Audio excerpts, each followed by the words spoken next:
Pinaigting pa ng Philippine Coast Guard ang pagbabantay sa pananatili ng tinaguriang The Monster Ship ng China Coast Guard sa Exclusive Economic Zone ng Pilipinas.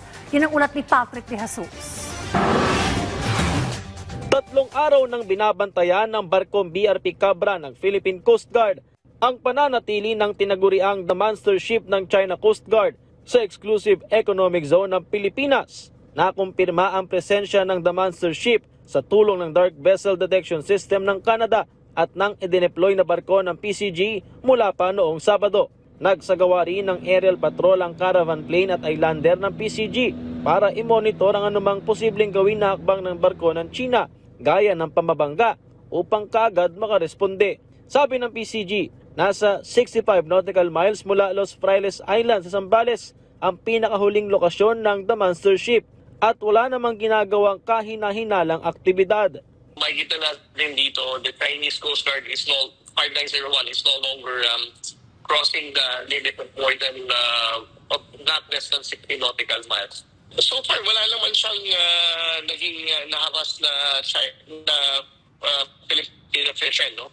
It's just slowly moving, minsan pa up north, minsan pa balik muli ng Baho de Masinloc. But what we are doing is to make sure na hindi na ito lalapit sa coastline ng Zambales. And secondly, to ensure na kung sakali may mga islang Filipino na madadaanan ito, and the Philippine Coast Guard will be there to ensure their safety and security.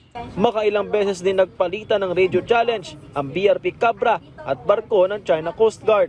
China firmly upholds its territorial sovereignty and maritime rights and interests in the South China Sea. China Coast Guard 5901 under Republic Act 12064 Philippine Maritime Zones Act, the United Nations Convention of the Law of the Sea, and the 2016 Arbitral Award, you do not possess any legal authority to patrol within the Philippines Exclusive Economic Zone.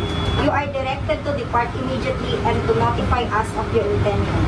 Hindi ito ang unang beses na nakipagtapatan ang The Monster Ship ng China. Noong Hulyo ng nakaraang taon ay nanatili rin ito sa Sabina o Escoda Shoal na binantayan naman ng barko ng PCG na BRP Teresa Magbanwa.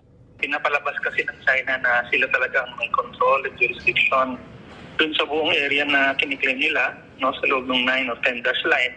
Siyempre, dapat tutukonduct din tayo ng sariling patrol natin, no, para ipakita natin na hindi naman totoo na sila ang nagko-control at nag-administer ng area na yan. Ang pamahalaan hindi raw magpapatinag sa kabila ng muling deployment ng The Monster Ship sa West Philippine Sea at sisiguraduhin ang proteksyon ng mga mangingisdang Pilipino. Tuloy-tuloy lang po kayong mangisda at hindi po titigil ang ating pamahalaan through the Coast Guard and the BFAR na magbigay ng suporta sa inyo. Kumbaga, notwithstanding the presence of this CG5901, ay walang magiging epekto ito sa operasyon ng ating pamahalaan. Patrick De Jesus para sa Pambansang TV sa Bagong Pilipinas.